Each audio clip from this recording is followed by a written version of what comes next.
Bonjour à tous, bienvenue dans cette vidéo expliquant quelques interrogations de nos chers chercheurs de vérité sur le programme Apollo. Je publie cette vidéo en réponse aux merveilleuses émissions produites par notre cher Silvano sur sa propre chaîne. C'est un droit de réponse, étant donné qu'on a uniquement le droit d'être béat d'admiration dans les commentaires de sa chaîne. Attention, je tiens à souligner que je ne suis pas ingénieur dans l'aérospatiale, n'ai aucun contact avec ces gens et ne suis pas rémunéré par la NASA. Mais par Rocosmos, ça peut se négocier. Mais ça, on s'en fout. Bref, enfin, je peux éventuellement sortir des imprécisions et j'engage toute personne à laisser des commentaires sous la vidéo.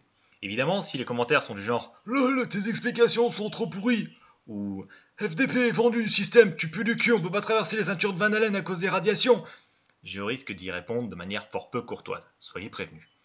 Vous êtes dans un espace libre, vous pouvez dialoguer, pro-commenter. Je ne vous ignorerai pas parce que contrairement à nos chers masqueurs de vérité, ici, point de censure. Tout le monde s'exprime, alors lâchez-vous. Putain, il y a une super ambiance, putain. Premier point. Quel est l'intérêt de retourner sur la Lune? À l'heure actuelle, aucun. Mais alors, aucun. Des sondes automatiques font aussi bien, sinon mieux, le travail de collecte des données à moindre coût et sans aucun risque pour les humains. Voilà, c'est dit.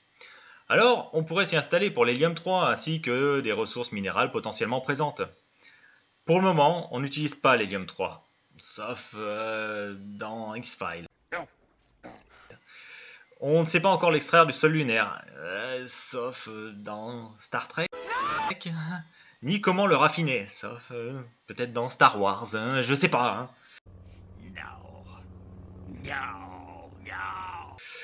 Les autres sources, c'est pareil.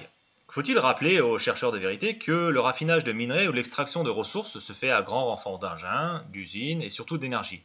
Matériel qu'il faut acheminer ou construire sur place. Faut-il rappeler aux chercheurs de vérité qu'une fois extraits et raffinés, ces matériaux doivent être conditionnés pour être catapultés de la Lune à la Terre et que les chargements doivent arriver en un seul morceau au sol après avoir traversé l'atmosphère, alors que nous ne sommes à l'heure actuelle capables au mieux de faire atterrir une navette spatiale en vol plané, une navette spatiale vide de tout chargement.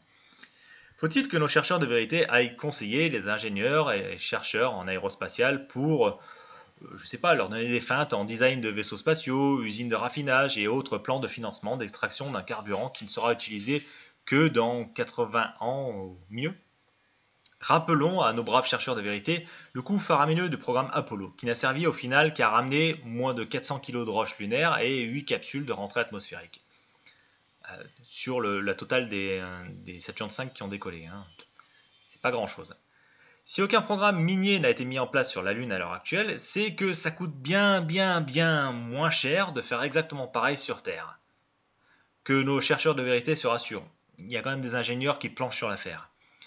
Avec la puissance de calcul de nos ordinateurs disponibles à l'heure actuelle, on peut retourner sur la Lune, non? Évidemment que nous avons à notre disposition ce que des ingénieurs des années 70 ne pouvaient qu'imaginer. Est-ce pour autant que le programme spatial devrait obligatoirement exister? Faisons un comparatif. Les années 70 au début des années 2000 circulaient dans le ciel des Concorde. C'est le seul avion commercial supersonique qui a été mis en service. Il reliait Paris à New York en 2 heures contre 6 heures à l'heure actuelle. Je crois à peu près. Avec la puissance de calcul de nos ordinateurs modernes, les nouveaux matériaux disponibles, il serait possible de concevoir de nouveaux Concorde, plus performants, plus économiques en carburant. Pourquoi aucun avion de ce type n'est actuellement en service? Cela signifie-t-il que le Concorde n'a jamais existé? Non, simplement qu'un tel programme n'est à l'heure actuelle pas intéressant économiquement parlant. Tout simplement, tout comme renvoyer des humains vers la Lune. Autre parallèle, autre point de comparaison, on sait faire voler des avions depuis plus de 100 ans. On sait faire voler des aérostats depuis plus de 200 ans. Est-ce pour autant qu'on va tous voir Tank Morissette le week-end en prenant notre voiture volante ou notre dirigeable de poche? Pourtant, si on suit la logique de nos génies de la vérité, avec les ordinateurs dont nous disposons, les matériaux, le recul et le savoir, ça devrait être possible, non? Est-ce que parce que ça semble réalisable que ça l'est? Je répète, est-ce que parce que ça semble réalisable que ça l'est? Est-ce encore plus pertinent de le croire quand on n'a pas les compétences ni la connaissance de l'intégralité du dossier? Jusqu'à preuve du contraire, Silvano, on ne fait pas voler un avion au feeling, avec des a priori ou bien sur des questions de bon sens. Si les Américains ont lancé le programme lunaire dans les années 60, c'est qu'ils se prenaient branlée après branlée de la part de l'Union soviétique. Spoutnik, Laika, Gagarin, Luna 3. Deux blocs étaient en opposition. C'était à qui pisserait le plus loin et afficherait au reste du monde que sa doctrine est la meilleure. Kennedy a lancé un pari, un défi à l'URSS, et pour le remporter, ils ont investi dans leur programme spatial 4% de leur PIB. contre 0,4% à l'heure actuelle. C'est juste colossal, c'est incomparable avec la situation présente, tant au niveau économique qu'au niveau des enjeux stratégiques. Alors oui, nous avons des ordinateurs très puissants, des matériaux plus performants, mais nous n'avons pas encore les moyens de rendre de telles missions économiquement rentables, si tant est qu'un projet financier soit le moteur du programme. Et en ce qui concerne la recherche scientifique, il est beaucoup plus intéressant d'envoyer des sondes automatiques en orbite ou au sol plutôt qu'un équipage humain. Les sondes travaillent H24, 7 jours sur 7, sans se reposer, sans se nourrir, sont plus légères et s'il y arrive un pépin, on ne déplore qu'une perte matérielle, non pas humaine. Et ça me fait suer de le dire, mais pour une fois, c'est une histoire de bon sens.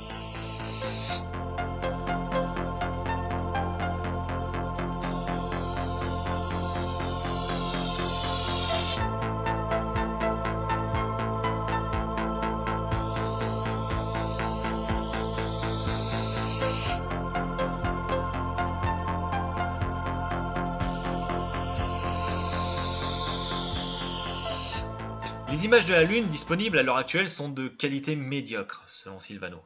Notre chercheur de vérité préféré nous parle de la sonde Clémentine lancée dans les années 90. Il semble avoir oublié le travail de cartographie réalisé depuis par des sondes européennes, chinoises, japonaises et indiennes. Mais il semble aussi avoir oublié l'incroyable banque d'images fournie par la sonde LRO de la NASA et entre autres par l'instrument Lunar Reconnaissance Orbiter Camera, qui fournit des images dont la résolution peut aller jusqu'à 50 cm par pixel. Alors notre chercheur de vérité absolue nous dit que nous disposons d'instruments en mesure de lire une plaque minéralogique depuis l'espace. Les satellites espions. Pourquoi ne pas employer de tels instruments pour scruter la surface de la Lune? Si tant est que cela est vrai, notre chercheur de vérité peut-il nous expliquer en quoi il est utile de photographier des cailloux en haute résolution pour obtenir une cartographie exploitable de la Lune? Peut-il nous dire comment il compte transférer, stocker et exploiter une telle cartographie précise au demi-centimètre près?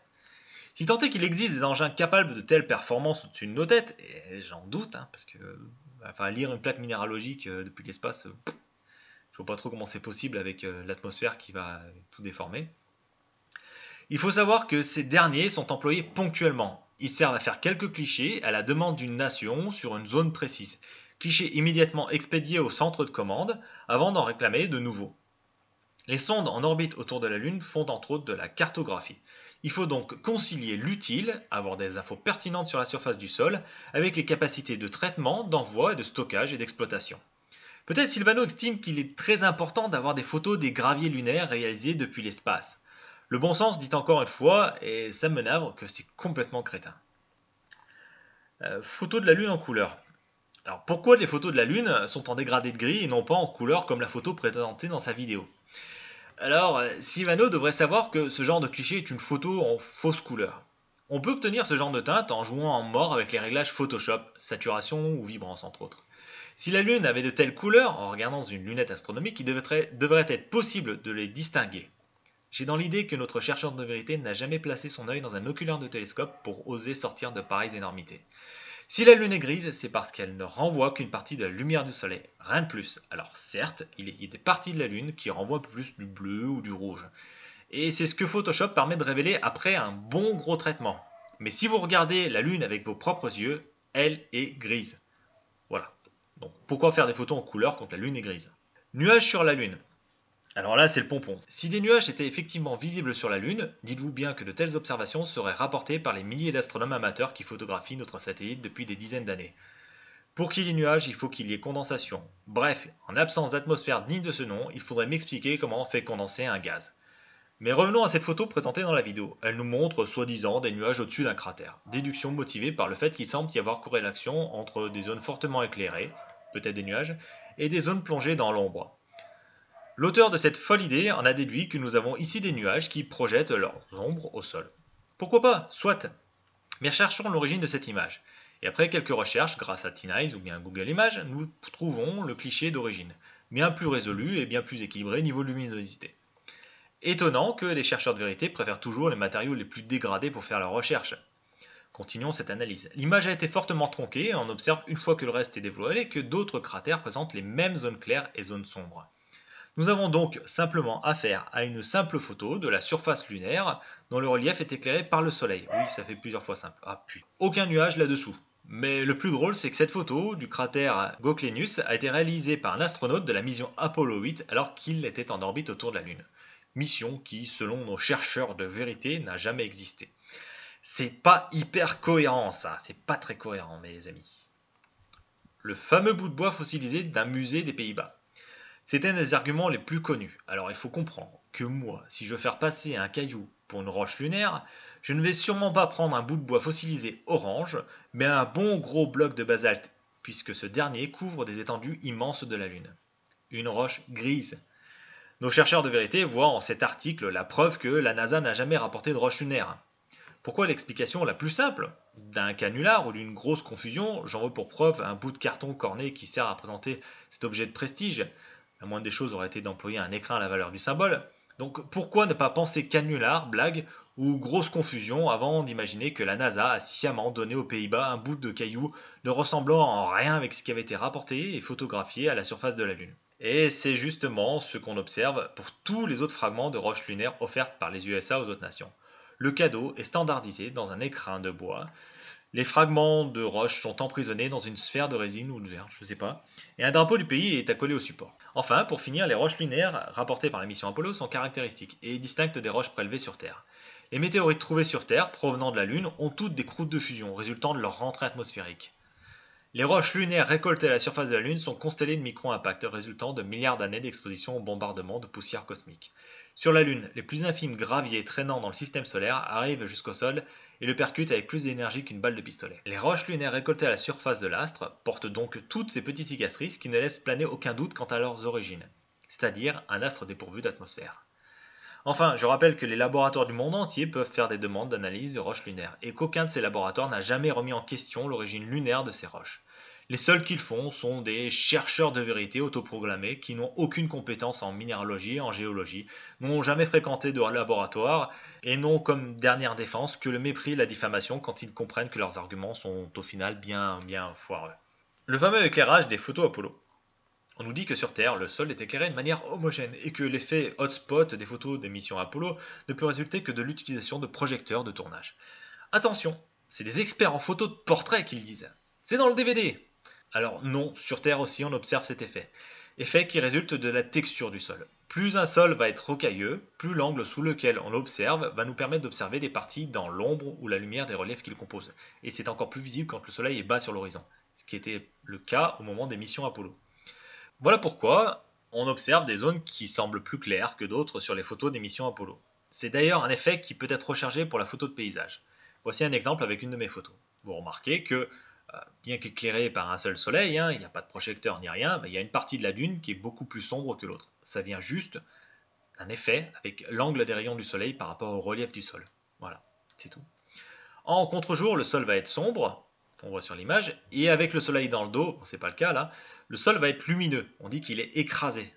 Il est écrasé par la lumière, c'est-à-dire qu'il est sans relief. Ce que j'aime particulièrement, c'est que Silvano nous déclare que tout ou presque des photos des missions Apollo présentent cet effet de hotspot. Alors vérifions.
Encore une fois, il semblerait que les chercheurs de vérité aient quelques lacunes pour trouver la vérité. J'en ai fini avec cette première partie. Comme dit dernièrement, je peux parfaitement réaliser un hangout avec Sylvano. Nous pourrions discuter calmement de nos points de vue et personne ne censurera personne. Il va sans dire que l'intervention aura lieu sur ma chaîne et que Sylvano, s'il le souhaite, pourra récupérer la vidéo et l'héberger sur la sienne. Ou pas. Comme si, je l'imagine, il en est à se retrouver dans la capacité de répondre à certaines interrogations. Il est aisé de masquer la vérité quand on est en mesure de supprimer les commentaires, et en les faisant passer pour du harcèlement, n'est-ce pas? À titre privé, je note que dissimuler aussi grossièrement son incompétence est la marque d'une grande faiblesse de raisonnement et d'un ego surdimensionné. Mais c'est mon humble point de vue. Point de vue de troll professionnel payé par la NASA et sous tutelle judiciaire. En espérant vous retrouver très vite un peu plus savant et un peu moins croyant, si Sylvano ne me fout toutefois pas un procès au cul. À bientôt.